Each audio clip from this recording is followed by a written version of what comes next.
खुलुमबाय गिबियावनो नोंथांमोनखौ आंनि चेनेलाव बरायनायजों लोगोसे गोजोन फुंबिलिनि अननाय सिबिनाय आरो गाहाम हामलायनायखौ जासिहरबाय। दिनैनि बे भिडिअ'आ नोंथांमोननि गेजेराव मोननैसो गोनांथि खौरां लानानै फैदों। आसा खालामगोन भिडिअ'खौ जोबजासिम नायलांगोन।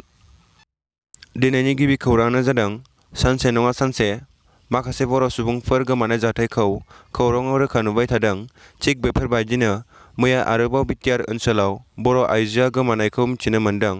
बाक्सा जिल्लानि बागानपारा आउटप'स्टनि सिङाव थानाय मादालथाना बालापुर गामिनि पबित्र बर'नि बिसि डली बर'आ खारखोमालांबाय आरो शुक्ल बर'नि बिसि अनजलि बर'आबो खारखोमालांबाय।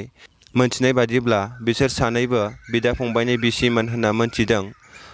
लोगोसे बिसोर बहाबा खारखोमालांदोंब्ला बिसोरनि फिसायफोरा फैफिनोब्ला बिसोरखौ लाफिनगोन होननानै खौरांनि गेजेरजों फोरमायहरदों। आसामनि लखिमपुर जिल्लायाव थानाय पिपारिया पुलिस स्टेशनआव पुलिसजों पुलिस बुलायनाय जाथाया सोराङाव फैदों। मोनथिनाय बादिब्ला पिपारिया पुलिस स्टेशननि अ.सि. उत्पल बराया बे पुलिस स्टेशननि सासे कनस्टेबलखौ बुथारनो नागिरदोंमोन। कनस्टेबलनि मुङा जाबाय प्रेम अधर नर'। बे जाथायखौ लानानै बिथां प्रेमआ आसामनि गाहाय हिमन्त बिश्व शर्मा बिथांनोबो लाइजाम लिरहरदोंमोन। अब्लाबो बिथांनि जानाय जाथायाव जेबो स्टेप लायाखै होनना खौरांनिफ्राय मोनथिनो मोन्दों।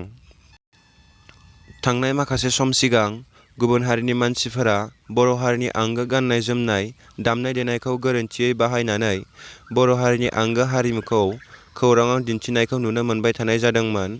बेनि सायाव हारिनि सार्थआव दुलाराय बर' हारिमु आफादा खौरांगिरि मेल खुंदों।